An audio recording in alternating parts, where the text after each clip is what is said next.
When it comes to MindBreaker, it is a premium package that offers two classes, the normal version of MindBreaker and the Psionic version of the MindBreaker, which is basically a evolved version of MindBreaker.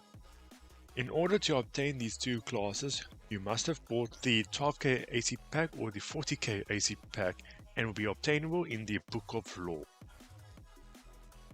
So to begin with this video, we're going to start with MindBreaker. So the MindBreaker class is somewhat decent, not really okay anywhere else than just testing damage. I have run into mana problems with this class. There's no real sustain in mana. It has good health with its fourth ability. Other than that, this class doesn't really offer much. It has some AoE. You can target two targets with its 3 and a 5. The 3 is a short range, so if you are farming, you have to be really up close to your targets. But by then, you have to be using a different class if you want to farm with this class. This class can do a lot of damage, but it's really based on its debuff stacks on your targets. So when I tried with the potions, this class had even more mana problems, because the mana is really a crisis for this class. You can use Elysium. It does offer some flexibility because the third ability is a target to enemies. So if you want to use Elysium, you can. It does have more sustain, but I use Valence for testing purposes because that does offer some insight of what the class can do and what the class cannot do. Thus being said, this class does do potent damage, but the downside is the stats is horrendous. It has low haste, low crits, and very high cooldowns. So you're able to do high nukes, but the build-up is quite slow because, again, if you're farming a boss that requires the stacking, you're going to lose the stacks if you kill it. So when it comes to other aspects of the game like farming, soloing, team fights, and PvP, this class does not do well in those aspects except for farming. So I tried with soloing. It does not do well because it doesn't have any debuffs that's immediate to have a somewhat sustainability outcome for the class to survive when soloing. So I also tried with farming. This class does well with Elysium because it does negate the mana problems that it has and doesn't prevent the haste that this class actually has. It does somewhat improve it, but it doesn't actually negate the haste problem. So you will have trouble with the cooldowns and the slowdown on this class, and the actual damage, because the damage is based on the stacks from your 5 on the target. You don't buff yourself with the damage increasing, doing damage with your 5.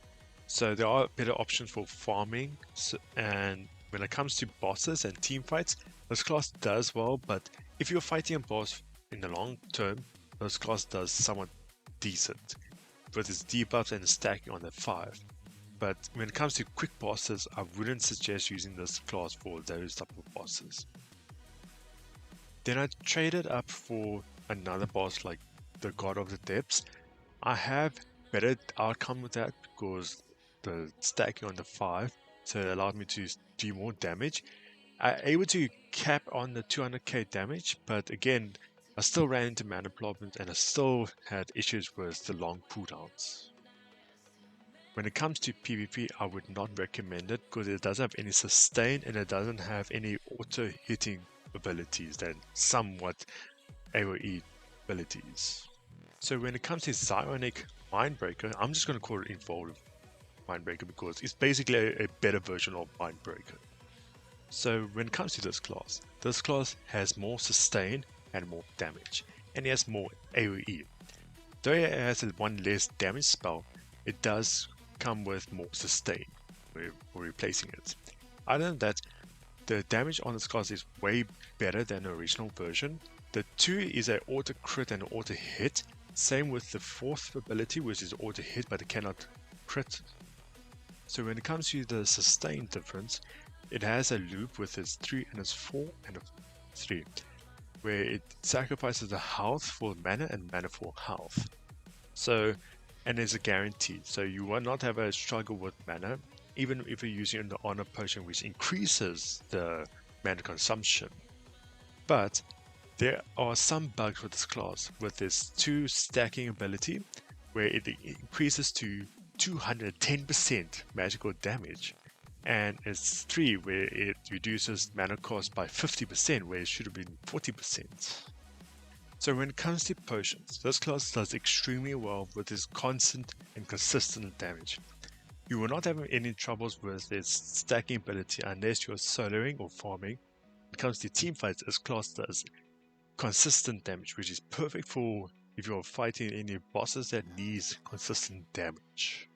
So the reason why you have consistent damage is because of the buff is applied to the player rather than the target from its 2, and has an auto crit and auto hit, so the buff will always be applied no matter what you guys are doing with a class, either you're farming, targeting a target, because this class actually has medium to long range. And it has an additional target to an enemy that deals half damage with your 1, 2, and 5. So when it comes to the effects, although this class doesn't give a lot of debuffs, it does give somewhat decent debuffs that you can actually utilize with farming, even with team fights.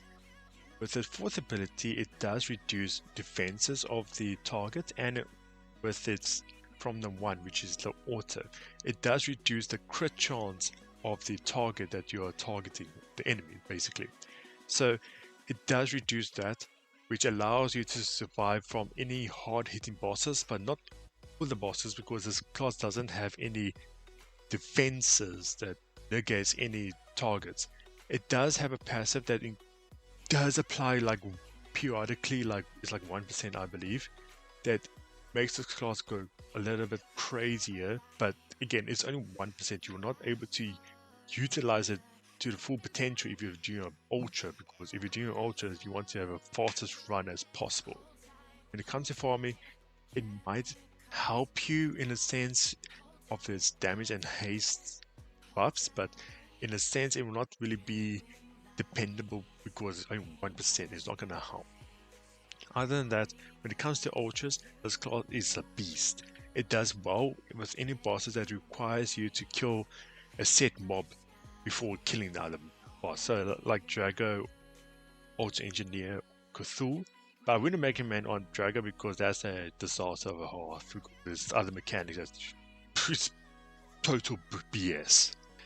And unlike the MindBreaker class, this class actually does extremely well because of this sustain, and you don't have any problems with mob dying and you have to damage falling doubt. So when it comes to PvP, this class is not good. It does have some auto hits and crits, but in a sense of sustainability is not good. Which class I recommend? I'll probably recommend Psionic. Psionic? Psionic. Have a nice day.